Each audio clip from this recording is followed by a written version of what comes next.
Hello, hey, it's just Julie here, and I'm just going to give a quick tutorial on how to use Google Keep. I had a couple people reach out after the video I sent out today on Tell, Teach, Try, and so I just thought I'd show you how I use Google Keep for productivity and to make myself more organized.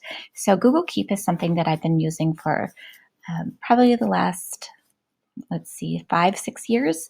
It's been really a helpful tool for me, not only in my personal life, but in my professional life. So I'm going to just show you how I use it. Of course, I like things pretty.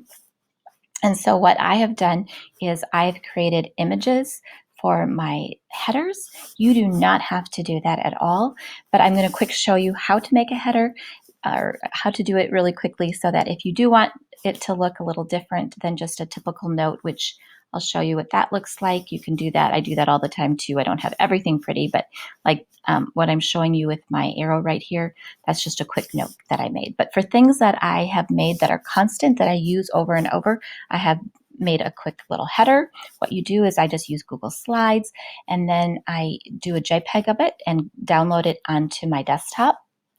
And then once I've done that, I just open the little icon that looks like a picture, and I find that header. I open it up, and now I have a pretty header. And so I only do this for things that I'm constantly using on a weekly basis. So this is my back to school header that I use. And so now I have a more unique header.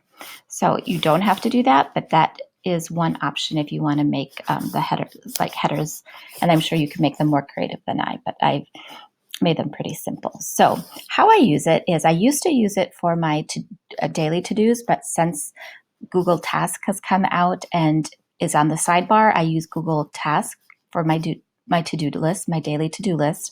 And I also have my Google Task and Google Keep app on my phone. So I have reminders, and I can do it both on my computer and on my phone. So here, if you see, I have things that I use constantly. I have our soaring time, conference, my brain dump. I dump everything that I need to do. And so it's out of my head and on a list, and then I can work from that list to my task. Things I just need to remember, videos maybe I need to create, things I need to talk with Miss Angelic about, things that I'm going to create. So I can just, like I said, the more you get it out of your head, get it on paper, it just helps with organization and getting things done. And so there are a couple really neat features to this productivity tool. If you see here, I've color coded everything, so you can color code.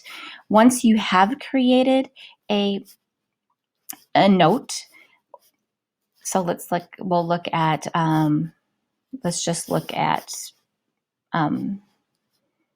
things to create. So here we go. Here are my things to create.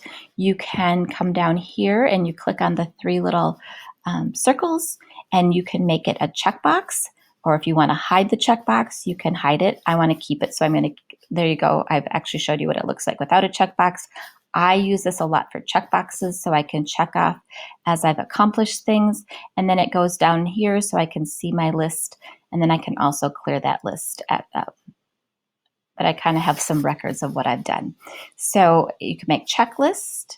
Another really great feature is you can make labels. You can create different labels. So when I was teaching, I had a note for every student. And so I just kept my notes on those students, and then I made a label so I could quickly type in a name and find it very quickly. So I used this a lot when I was teaching. I also used this a lot for my conferring. With that note, I would put my conferring notes on here when I would be doing a reading or writing conference. So I really used that a lot. I also had, because we were standard space grading, I had a note for every TEK. And as my students, and I had I would just click and copy the names of students. And as they mastered those TEKs, I would check off the students that have mastered. So there's a variety of things that you can use this for. You can also put images in your text. You can copy this actual note into Google Docs, so it will become a doc. I'm not going to show you how to do that, but all you do is do copy to Google Docs, and it will go into your Google Docs, and you can save it on your drive. Some really great features that I love is Anita and I would do this periodically. She would create a note or I would create a note, and then we could collaborate together, and you can just type in their name and then you can share that note. So if you are working with your team and you are maybe either working on a project or things that you're working together, maybe there's dates or things that you're going to divvy out and everybody's going to have something that they need to do, you could create different notes for that and then share with your team, and then everybody will have access to that note, which is really nice. Another thing that you can do is, and this is something I really like, if you look at this bell down here with a plus, can set a reminder. So you can set reminders, and so the reminder would come, of course, on my desktop, but would also come on my phone. So I could create reminders for myself as well. There are just endless ways that you can use this as a teacher to help yourself stay accountable and to be productive. And the really neat thing is, like I mentioned in my quick video, is you will always see it on your Gmail. In your Gmail, it's the icon with the light bulb. You will see it. Let's see if I have something open. Well, here you can see it also. It's in Google Sheets.